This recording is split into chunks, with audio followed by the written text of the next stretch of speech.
한 절대적인 안전자산이 전면전 발발이라는 최상의 호황 조건 속에서 오히려 참혹하게 곤두박질치는 전례 없는 기현상을 만들었습니다. 바로 인류의 영원한 피난처라 불리던 금입니다. 왜 가장 완벽한 지정학적 위기의 순간에 수천 년을 이어온 최고의 도피처가 하루아침에 처참히 무너져 내렸을까요? 2026년 중동에서 거대한 포성이 울리자마자 110만 원 선을 매섭게 돌파하며 치솟았던 가치는 불과 한 달이라는 짧은 시간 만에 전체의 10분의 1 이상인 12.8%의 수익률을 허공으로 증발시켰습니다. 100원 중 12원꼴의 막대한 부가 전쟁의 화염 속에서 오히려 차갑게 식어버린 셈입니다. 과거의 낡은 공식이 산산조각 난 시장과 냉혹한 숫자가 가리키는 이 기묘한 폭락의 핵심 메커니즘과 진짜 원인, 지금부터 차근차근 함께 파헤쳐 보도록 하겠습니다.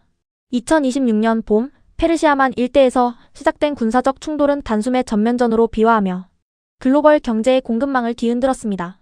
중동의 모래바람이 바다를 건너 전 세계 금융 허브의 모니터 위에 붉은색 경고등을 켜는 데는 단 1초도 걸리지 않았습니다. 미국 뉴욕의 월스트리트부터 영국 런던의 롬바드 스트리트, 그리고 대한민국 서울의 여의도까지 거대 자본이 교차하는 모든 앵커 지점에서는 지정학적 리스크라는 거대한 해일이 덮쳤습니다. 시장 참여자들의 시선은 본능적으로 인류 역사상 가장 오래되고 강력한 안전자산인 금을 향했습니다. 종이화폐의 신뢰가 흔들리고 국가 간의 물리적 장벽이 높아질 때마다 금은 언제나 최후의 피난처로 작동해왔기 때문입니다. 전쟁이라는 극한의 불확실성 속에서 대중은 당연하다는 듯 과거의 공식을 꺼내들었습니다. 이러한 군중 심리는 즉각적인 실물자산 매수세로 폭발했습니다. 서울 종로 3가 일대의 귀금속 거리에는 이른 아침부터 끝이 보이지 않는 긴 줄이 형성되었습니다. 평소라면 한산했을 금은 방마다 골드바를 확보하려는 인파로 북적였고, 은행 창구에서는 금 통장에 가입하려는 문의가 빗발쳤습니다. 수요가 공급을 압도하면서 국제 금값은 트로 이온스당 사상 최고치를 경신하며 무서운 속도로 치솟았습니다. 국내 소매 가격 역시 순식간에 110만 원 선을 돌파했습니다. 이는 평범한 직장인이 꼬박 한 달치 월급을 털어 넣어야 겨우 어린아이 주먹에 반이반만한 작은 금덩이 하나를 손에 쥘 수 있는 수준이었습니다. 위기가 고조될수록 가격은 더욱 가파르게 상승할 것이라는 확신이 시장을 지배했고, 전쟁이 나면 금이 최고라는 명제는 흔들림 없는 진리처럼 보였습니다. 그러나 견고해 보이던 이 맹신은 채 한 달을 버티지 못하고 철저히 무너져 내렸습니다. 중동의 전선에서 여전히 팽팽한 긴장감이 감돌고 있던 시점, 세계금 거래의 심장부인 뉴욕 상품거래소의 선물 차트는 대중의 기대와는 정반대의 기이한 궤적을 그리기 시작했습니다. 하늘 높은 줄 모르고 치솟던 110만 원의 가격선이 거짓말처럼 꺾이더니 폭포수처럼 쏟아져 내리며 단 4주 만에 90만 원대 초반으로 주저앉은 것입니다. 고점 대비 정확히 마이너스 12.8%라는 충격적인 수익률표가 시장 한가운데 던져졌습니다. 만약 1,000만 원을 투자했다면 서울 강남의 고급 식당에서 4인 가족이 서너 번은 좋기 만찬을 즐길 수 있는 비용이 한 달 만에 흔적도 없이 증발해버린 셈입니다. 가장 완벽한 방패라고 믿었던 자산이 가장 날카로운 비수가 되어 돌아왔습니다. 이 역설적인 폭락은 단순한 가격 조정을 넘어 시장의 근본적인 작동 원리가 바뀌었음을 시사하는 결정적 장면이었습니다. 서울 여의도의 증권사 객장과 스마트폰 트레이딩 앱 접속창에서 개인 투자자들이 망연자실하며 손실률을 확인하고 있을 때 시장의 진짜 물줄기를 통제하는 글로벌 기관 투자자들은 완전히 다른 잣대로 상황을 계측하고 있었습니다. 이들은 눈앞에서 터지는 포탄의 파편이나 자극적인 뉴스, 헤드라인보다 모니터 너머로 흐르는 거시경제의 데이터를 훨씬 더 신뢰했습니다. 터치 한 번으로 수십억 달러의 자산이 대양을 횡단하는 2026년의 고도화된 금융 시스템 속에서 실물금은 치명적인 단점을 노출했습니다. 물리적인 부피와 무게를 지닌 채 지하금고 한 구석을 차지해야만 하는 금은 유동성 측면에서 뚜렷한 한계를 드러냈습니다. 더욱 근본적인 결함은 아무리 오랜 시간 쥐고 있어도 단 한 푼의 이자나 배당을 스스로 창출하지 못하는 무수익 자산이라는 사실이었습니다. 자본은 공포라는 일시적인 감정이 아니라 철저하게 계산된 기회비용의 험준한 경사를 따라 아래로 흐릅니다. 전면전이라는 극단적인 위기 상황에서도 월스트리트의 거대 자본은 이자를 낳지 못하며 막대한 보관 수수료만 요구하는 전통적 안전자산 대신 이자를 꼬박꼬박 지급하면서도 국가가 원금을 보장하는 다른 형태의 피난처를 차갑게 저울질하고 있었던 것입니다. 12.8%라는 가혹한 손실률은 결코 우연이나 일시적인 수급 꼬임으로 발생한 오류가 아닙니다. 지정학적 위기가 곧 가격 폭등이라는 과거의 낡은 공식에 맹목적으로 매달려 완전히 뒤바뀐 금융 환경의 물리적 토대와 금리라는 치명적인 중력을 간과한 뼈아픈 대가였습니다. 금이라는 원소의 고유한 성질은 수천 년 전이나 지금이나 완벽하게 동일하지만 그 시장 가치를 평가하고 가격표를 매기는 자본시장의 룰은 이미 재편된 상태였습니다. 숫자와 데이터는 대중의 기대에 부응하지 않으며 오직 철저한 사실만을 반영합니다. 2026년 봄의 차트는 맹목적인 믿음이 자산 시장에서 얼마나 치명적인 결과를 초래할 수 있는지 명확하게 증명했습니다. 군사적 위기의 한복판에서 스마트머니는 실물, 자산의 낭만적인 도피처가 아닌 가장 이성적인 수익률의 대피소를 향해 거침없이 이동했습니다. 그 거대한 자본 이동의 궤적이 단기 폭락이라는 결과로 나타난 것입니다. 맹신은 데이터 앞에서 부서졌고 대중의 상식은 숫자의 냉혹함에 자리를 내주어야만 했습니다. 그렇다면 이 참혹한 수익률표 너머 과거의 환상과 현재의 지표가 어떻게 충돌하고 있었는지 그 팽팽한 저항의 지점에서 다음 실마리가 보이기 시작합니다. 금은 결국 승리한다는 대중의 맹신은 1970년대 5.1 쇼크라는 특정한 시대적 토대 위에서 탄생한 아주 낡은 유물에 불과합니다. 당시 중동발 원유 파동이 전 세계를 덮쳤을 때 실물 경제의 근간은 그야말로 참혹하게 마비되었습니다. 한국으로 치면 부산항에서 하역된 수출입 물자가 경부선 축을 타고 수도권으로 힘차게 올라오던 거대한 산업 동맥이 하루아침에 뚝 끊겨버린 것과 같은 엄청난 물리적 충격이었습니다. 물가는 통제 불능 상태로 치솟았고 각국 정부의 국고는 속절없이 텅 비어만 갔습니다. 사람들은 불에 타면 휴지 조각이 되어버리는 종이 화폐 대신 두 손으로 직접 쥘 수 있고 영원히 변하지 않는 절대적인 물질적 피난처를 간절히 찾았습니다. 그 시절의 자본은 오직 눈에 보이고 만질 수 있는 실물 형태에 매달릴 수밖에 없는 뚜렷한 구조적 한계를 띠고 있었습니다. 그러나 이 무겁고 단단한 금속이 가진 태생적인 물리적 조건은 2026년에 고도화된 자본시장 인프라와 정면으로 거칠게 충돌합니다. 금은 본질적으로 거대한 부피를 차지하고 무거운 무게를 지닌 광물 덩어리입니다. 수십억 원에서 수백억 원어치의 자산을 안전하게 비축하려면 서울 여의도 증권가의 지하 깊숙한 곳이나 한국은행 본점의 육중한 지하, 벙커 같은 막대한 물리적 공간이 반드시 확보되어야만 합니다. 이는 단순히 창고에 쌓아두는 차원의 문제가 아닙니다. 일정한 온습도를 철저히 유지하고 첨단 보안 시스템과 무장, 경비 인력을 24시간 내내 촘촘히 배치하며 천문학적인 보관 비용을 끊임없이 지불해야만 유지되는 자산입니다. 과거에는 이 거대한 유지비를 묵묵히 감수하고서라도 안전을 담보하는 것이 가장 합리적인 생존 전략이었습니다. 하지만 현대의 민첩한 거대 자본에게 이러한 물리적 족쇄는 자산의 기동성을 심각하게 훼손하는 가장 큰 구조적 장애물로 전락해버렸습니다. 자본이 매일같이 이동하는 길, 즉 금융의 지리적 토대가 과거와는 비교할 수 없을 정도로 완전히 뒤바뀌었기 때문입니다. 과거의 부가 수백 대의 장갑차와 현금 수송 차량을 통해 도로라는 물리적 거리를 위태롭게 이동해야만 했다면 지금의 시장은 눈에 보이지 않는 무한한 디지털 인프라, 위탁망 위에 견고하게 건설되어 있습니다. 서울 25개 자치구 구석구석을 실핏줄처럼 촘촘하게 연결하는 기가급 광통신망처럼 현재의 거대 자금은 광화문의 메인 서버실에서 뻗어나가 대서양의 깊은 해저 케이블을 타고 뉴욕, 월스트리트 중심부까지 단 0.1초 만에 도달합니다. 국경이라는 낡은 공간적 제약과 시간의 장벽이 완벽하게 소멸해 버린 이 새로운 금융의 영토에서 수백 톤의 쇳덩어리를 캄캄한 창고에 옮겨 담고 두꺼운 철문을 걸어 잠그는 방식은 그저 고집스럽고 시대착오적인 방어책일 뿐입니다. 여기에 더해 가장 결정적인 변화는 거시경제라는 눈에 보이지 않는 기후와 토양 자체가 근본적으로 변질되었다는 사실입니다. 1970년대의 인플레이션이 화폐 가치를 무자비하게 모두 태워버리는 맹렬하고 거대한 산불이었다면 2026년의 시스템은 불길이 걷잡을 수 없이 번지기 전에 금리라는 거대한 콘크리트 댐을 선제적으로 높이 쌓아 올리는 방어구조를 완벽히 갖추었습니다. 자산시장이라는 광활한 대륙의 지각판이 고금리라는 완전히 새로운 지형으로 몹시 가파르게 기울어진 것입니다.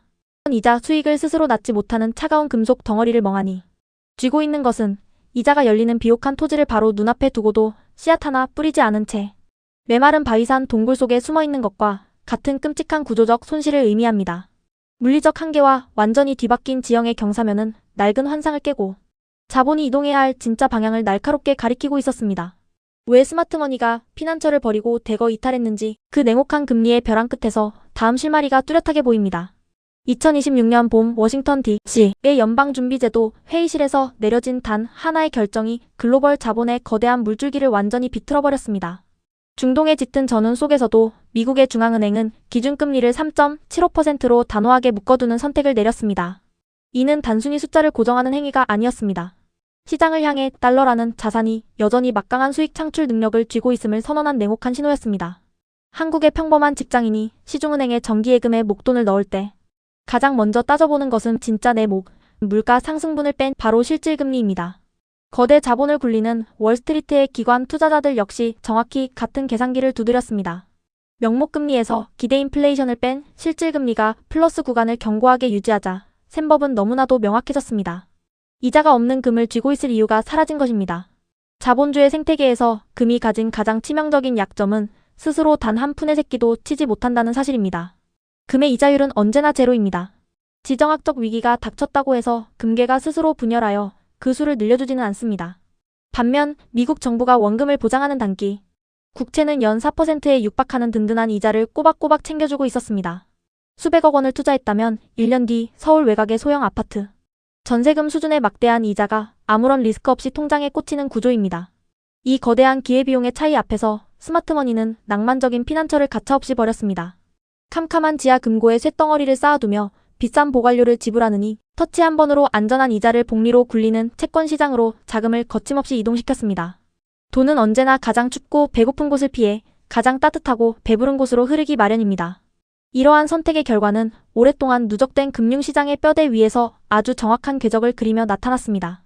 미국 채권의 실질금리가 고개를 들 때마다 국제 금값은 마치 시소의 반대편처럼 철저하게 바닥을 향해 내리꽂히는 역상관관계가 여지없이 작동한 것입니다. 시장 참여자들이 전쟁이라는 자극적인 뉴스 헤드라인에 취해 낡은 환상을 돋고 있을 때 기관의 알고리즘 매매 프로그램은 오직 금리의 경사면만을 차갑게 스캔하며 매도 버튼을 눌렀습니다. 110만 원을 돌파했던 금의 화려한 랠리가 한 달 만에 처참하게 부서진 근본적인 배경에는 자비 없는 자본의 이성적인 계산식이 굳건히 자리 잡고 있었습니다. 결국 절대적인 안전자산이라는 왕관의 무게는 대체제라는 새로운 중력 앞에서 힘없이 추락하고 맙니다. 2026년 여의도 전광판은 완전히 다른 빛을 뿜어냈습니다. 전통 금고에 잠들었던 자본이 낯선 형태의 새 피난처로 썰물처럼 빠져나간 것입니다. 가치저장이라는 금의 철옹성에 균열을 낸 것은 대체제의 등장이었습니다. 2024년 공식 데뷔한 비트코인 현물 ETF는 불과 2년 만에 금의 가장 강력한 경쟁자로 몸집을 불렸습니다. 이는 서울 한복판 낡은 전통시장 손님이 최첨단 결제 시스템의 초대형 복합 쇼핑몰로 순식간에 발길을 돌린 것과 같습니다. 무거운 실물 금괴를 사러 비싼 보관료를 지불할 필요가 완전히 사라졌습니다. 스마트폰 터치 한 번에 월가 최고 수준의 보안을 보장받으며 새 자산을 손쉽게 담게 된 것입니다. 데이터가 증명하는 자본의 이탈 속도는 시장의 예상을 아득히 뛰어넘었습니다. 전쟁의 화염이 치솟던 불안 속에서도 세계 최대 규모의 전통금 펀드 시장에선 막대한 자금이 매일 유출되었습니다. 이와 정확히 반비례하여 비트코인 현물 상품 계좌로는 천문학적인 단위의 달러가 폭포수처럼 쏟아졌습니다. 온체인 데이터가 명백히 가리키는 자금의 궤적은 착시가 아니었습니다. 금 시장에서 빠져나간 수백억 달러는 수도권 외곽의 거대 신도시 여러 개를 동시에 지을 만큼 육중했습니다. 수천 년간 가장 안전한 피난처로 각인된 금의 파이가 차가운 데이터 상으로 완벽히 쪼개진 결정적 순간이었습니다. 독보적이던 피난처의 지위가 해체되자 시장 역학은 돌이킬 수 없는 강을 건넜습니다. 보수적인 기관 투자자들조차 위험 분산 시 금에만 의존하던 낡은 관성에서 벗어났습니다. 디지털 대체제에 장부의 상당 부분을 기꺼이 내어준 것입니다. 치명적 지정학적 위기가 덮쳐도 이미 막대한 자본이 훨씬 민첩한 대피소로 분산된 상황입니다. 과거처럼 특정 자산 가격만 하늘 끝까지 솟구치는 상승 동력은 완전히 소멸했습니다. 전쟁의 공포조차 영리하게 분산된 자본의 방향을 옛길로 돌리지 못했습니다. 대체제가 흡수한 막대한 자금과 낡은 금고의 빈자리. 이 자본 이동을 묵인하고 철저히 계산기를 두드리는 국가. 다니엘 셈법이 외환보유고라는 이름으로 민낯을 드러냅니다. 중앙은행이 금을 무차별적으로 싹쓸이한다는 뉴스는 시장의 환상을 자극하는 절반의 진실에 불과합니다. 국가적 비상사태나 전면전의 공포가 실물 경제를 짓누를 때 외환보유고를 관리하는 정부가 당장 휘두를 수 있는 가장 날카롭고 실질적인 칼은 지하 금고의 금괴가 아니라 즉각적인 대외 결제가 가능한 달러 현금 유동성입니다. 전쟁이 장기화될수록 환율의 급격한 변동을 방어하고 에너지와 식량 등 필수 물자의 수입 대금을 결제하기 위해 필요한 것은 창고 속의 무거운 금보다 통장에 찍힌 달러 숫자입니다. 실제로 2026년 위기 당시 중국과 인도 등 거대 신흥국 중앙은행들은 금값이 일정 심리적 저항선을 넘어서자마자 매입 속도를 눈에 띄게 늦추거나 아예 중단하는 냉정한 모습을 보였습니다. 시장 참여자 10명 중 한두 명꼴로 금을 사 모으던 강력한 매수세가 순식간에 차갑게 식어버린 셈입니다. 기축통화인 달러의 위세가 하늘을 찌르는 강달러의 파고 속에서 신흥국들은 선택의 여지가 없는 잔인한 딜레마에 직면합니다. 금을 사들여 미래의 가치를 보존하겠다는 장기적인 낭만보다 자국 화폐 가치가 종이 조각이 되어 국내 물가가 폭등하는 것을 막기 위해 달러 실탄을 즉각 확보해야 하는 생존의 압박이 훨씬 큽니다. 금값이 오르면 오를수록 이를 매입하기 위한 기회비용은 기하급수적으로 불어나고 이는 국가 재정 건전성에 치명적인 독이 됩니다. 결국 시장의 거대한 공룡들이 발을 빼기 시작하자 금값의 마지막 지지선은 허무하게 무너져 내렸습니다. 중앙은행조차 금을 외면하게 만든 이 차가운 수익률의 법칙은 개인 투자자들의 심리 마지노선마저 처참하게 무너뜨렸습니다. 막연한 종교적 믿음이 아닌 차가운 숫자로 움직이는 시장의 민낯은 이토록 냉혹했습니다. 이러한 냉정함은 곧바로 시장 최전선에 있는 투자자들의 행동으로 이어졌습니다. 시장의 공포가 최고조에 달했던 2026년 봄, 개인 투자자들의 계좌에서는 소리 없는 비명이 터져나왔습니다. 특히 절세 혜택을 노리고 금, 현물에 자산을 묻어두었던 수많은 ISA 개인 종합관리계좌 이용자들은 예상치 못한 폭락 앞에 직면했습니다. 전쟁만 나면 금값이 무조건 뛴다는 낡은 공식은 화면을 가득 채운 10%원 손실률 숫자 앞에서 맥없이 증발했습니다. 냉정하게 기회비용을 따져본 이들은 더 이상의 하락을 견디지 못하고 기계적으로 매도 버튼을 눌렀습니다. 이는 마치 서울과 수도권 주요 아파트 단지에서 전세가가 급격히 하락할 때 불안감을 이기지 못한 다주택자들이 금매물을 시장에 쏟아내는 광경과 몹시 흡사했습니다. 실제로 금 투자자 10명 중 한두 명꼴인 약 15%가 이 시기 손절매에 가담하며 가격 하락을 더욱 부채질했습니다. 더욱 차가운 결단은 인간의 감정이 완전히 배제된 알고리즘의 영역에서 일어났습니다. 글로벌 거대 자산 운용사들의 인공지능 트레이딩 시스템은 주요 지지선이 붕괴되는 찰나 0.1초의 망설임도 없이 수조 원대의 매물 폭탄을 시장에 던졌습니다. 전체 거래량의 절반 이상을 차지하는 프로그램 매매는 가격이 떨어질수록 매도 물량을 더 대량으로 쏟아내는 공포의 연쇄 고리를 정교하게 설계해냈습니다. 신념이나 맹목적인 종교적 믿음이 아닌 오직 수익률이라는 건조한 숫자로만 움직이는 시장의 냉혹한 현실이 그대로 드러난 것입니다. 손절과 익절이라는 기계적 선택 앞에 영원한 안전자산이라는 수식어는 무력하게 파편화되었습니다. 투자자들은 이제야 뼈저리게 깨닫기 시작했습니다. 시장은 인간의 신뢰나 희망에 전혀 관심이 없으며 오직 금리와 환율이라는 정밀한 데이터의 흐름에만 즉각적으로 반응한다는 사실을 말입니다. 맹목적인 믿음이 숫자의 벽에 부딪혀 산산조각 났을 때 시장은 그 이면에 숨겨진 더 거대한 설계자의 의도를 드러내기 시작했습니다. 금값이 오르는 것을 결코 원치 않는 거대한 힘의 실체가 수면 위로 올라오고 있었습니다. 그 설계자의 의중은 달러라는 화폐의 근간을 지탱하는 미국의 국가 전략과 아주 깊게 맞닿아 있었습니다. 금값이 과도하게 오를수록 달러의 신뢰가 위협받는 모순적 구조 때문입니다. 이 설계자의 의중은 곧 달러 패권을 지키기 위한 거대한 메커니즘으로 이어집니다. 그 중심에는 금값이 오르는 것을 원치 않는 미국의 전략이 숨어 있었습니다. 금값이 천정부지로 치솟아야 미국이 부채를 탕감하기 쉬워질 것이라는 세간의 주장은 시장의 거대한 착각입니다. 1971년 리처드 닉슨 대통령이 금 태환 정지를 정격 선언한 닉슨 쇼크 이후 달러는 금이라는 무거운 실물 담보를 완전히 벗어던졌습니다. 한 세대 반 동안 현대의 달러는 금이 아닌 미국의 압도적인 경제력과 군사력을 유일한 담보로 삼아 발행되는 신용화폐로 군림했습니다.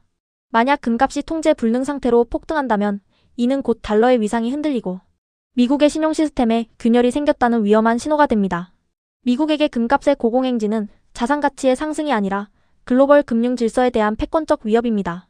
미국 연방준비제도가 고금리 정책을 유지하며 강달러 기조를 고수하는 진짜 이유는 여기에 있습니다. 금이라는 낡은 화폐가 달러 패권을 위협하지 못하도록 통화 정책을 동원해 금값을 강제로 눌러버리는 메커니즘을 가동하는 것입니다. 달러 인덱스와 금값의 관계는 마치 팽팽하게 맞선 시소와 같아서 달러의 힘이 강해질수록 금은 바닥으로 내려앉을 수밖에 없는 구조적 운명을 지닙니다. 미국은 금값이 오르는 것을 방류하기보다 차라리 고금리로 자국 화폐의 가치를 끌어올려 전 세계 자본을 다시 워싱턴으로 불러들이는 쪽을 택합니다. 특히 전쟁 같은 위기 상황일수록 미국은 달러 지배력을 강화하기 위해 공격적인 긴축을 단행하며 금의 입지를 좁힙니다. 금괴는 총탄을 막아주지 못하지만 달러는 첨단 무기를 사고 동맹을 결속하는 실질적인 힘이 되기 때문입니다. 결국 2026년 금값의 폭락은 우연한 수급의 불균형이 아니라 달러의 신뢰를 수호하려는 거대 패권의 의지가 반영된 결과였습니다. 패권의 설계 아래 무너진 낡은 공식은 이제 우리에게 질문을 던집니다. 팩트를 외면한 투자가 어떤 대가로 돌아오는지 참혹한 성적표를 마주할 시간입니다. 2026년 봄, 금 시장을 덮친 유례없는 폭락 사태는 단순한 자산 가격의 하락을 넘어 우리 시대의 가장 견고했던 금융 신화가 종말을 고했음을 알리는 엄중한 경고장이었습니다. 수천 년간 인류의 DNA에 각인된 전쟁은 곧 금이라는 공식은 고도로 지능화된 현대 자본시장의 냉혹한 데이터 알고리즘 앞에서 그야말로 처참하게 산산조각 났습니다.